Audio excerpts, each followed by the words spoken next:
শুনতে পাবে সেটাকে হচ্ছে যে ধ্বনি। ভাষার মূল উপাদান হলো ধ্বনি। মানুষের বাকযন্ত্রের সাহায্যে উচ্চারিত অর্থ ও আওয়াজকে ধ্বনি বলে। যেমন অ অ ধ্বনি হচ্ছে তো, এটা যখন আমরা লিখবো তখন সেটা কি হবে? কি হবে তখন? তখন সেটা বর্ণ হবে। তাহলে ধ্বনি কানে শোনা যায়, আর বর্ণ কি হয়?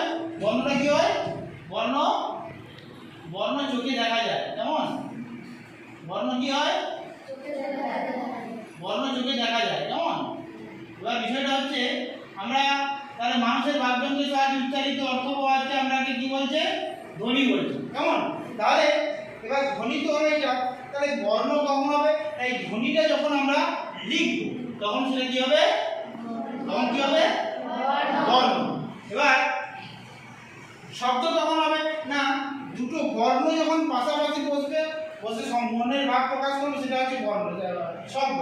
যেমন দেখো, আমি যদি বলি যে এই দেখো,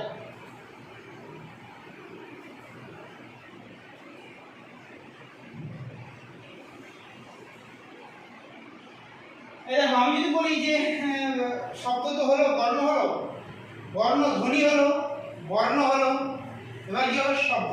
না, দুটো বর্ণ যখন পাশাপাশি বসবে তখন সেটা হবে শব্দ। শুধু বসলে হবে না, দুটো বর্ণ বসার পর অর্থ থাকতে হবে। কি না, ধরো আম আম পাশাপাশি বসলে শব্দ হচ্ছে, শব্দের অর্থ হচ্ছে আম একটা ফল বিশেষ। কিন্তু ম আর আ যদি বসে যায় তাহলে কি সেটার অর্থ হবে? অর্থ হবে না। তার মানে কি, দুটো বর্ণ পাশাপাশি বসলেই যে একটা আমাদের শব্দ হয়ে যাচ্ছে তা না, অর্থ থাকতে হবে। এবার দেখো, এই যে আমরা একটা উচ্চারণ করছি নির্দিষ্ট স্থান দিয়ে, কি করে উচ্চারণ করছি? দেখো, নাসাগর, মুখগর, কণ্ঠনালী, খাদ্যনালী, কোমলতালু, শক্ততালু, দন্ততালু, ঠোঁট, ঠা, ওঠ, অধর, স্বরতন্ত্র এবং শ্বাসনালী। উচ্চারণ করতে আমাদের এতগুলো লাগছে।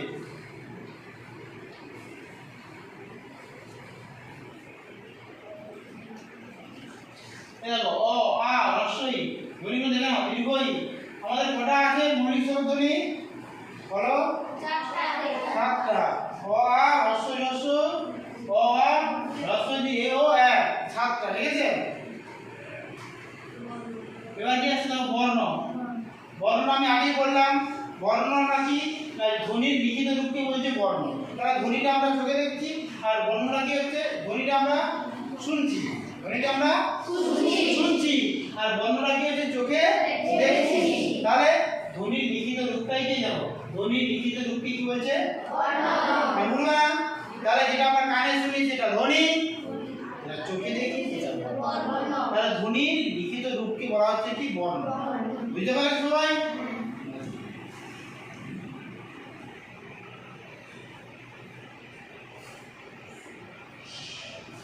দেখো, বাকযন্ত্রের সাহায্যে উচ্চারিত শ্রুতিগ্রাহ্য ধ্বনির দৃষ্টিগ্রাহ্য লিখিত রূপকে বর্ণ বলে।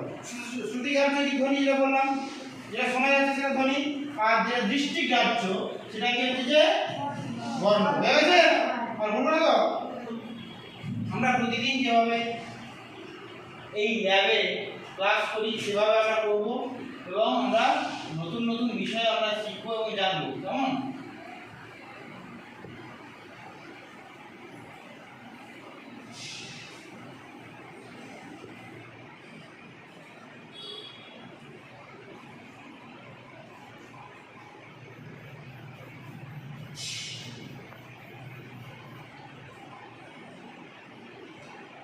তাহলে দেখো, আমরা কি শিখলাম?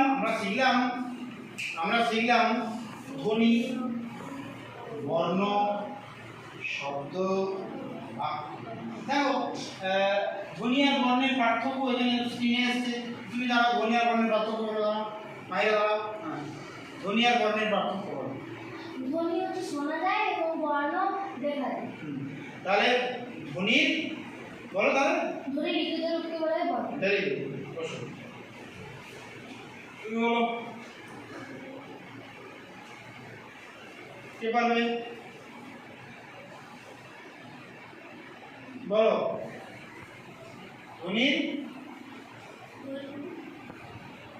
বলো বলো, ধ্বনি আর বর্ণের পার্থক্য বলো। কেন হাত তুলে কে পারবে?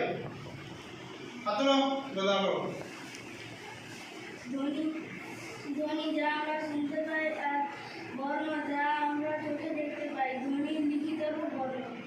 কি নাম? হ্যাঁ বসো।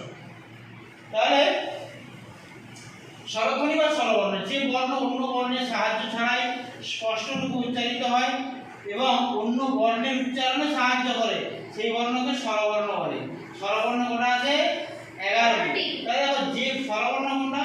যে বর্ণ অন্য বর্ণের সাহায্য ছাড়াই স্পষ্টরূপে উচ্চারিত হয় এবং অন্য বর্ণের উচ্চারণে সাহায্য করে সেই বর্ণকে আমরা কি বলছি? কি বলছি আমরা? হলো স্বরবর্ণ। সেই বর্ণকে কি বলছি আমরা? স্বরবর্ণ।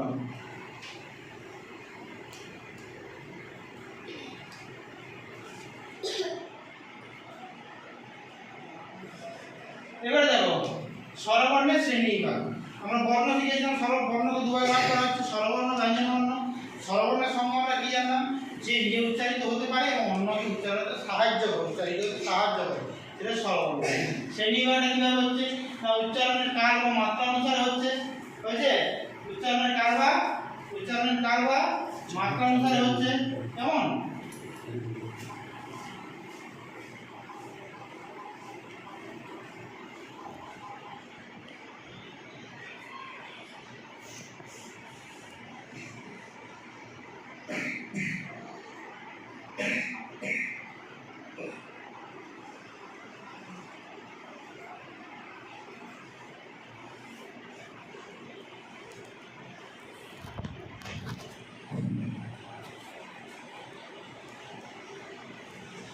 ভিডিওটা বন্ধ করে দে।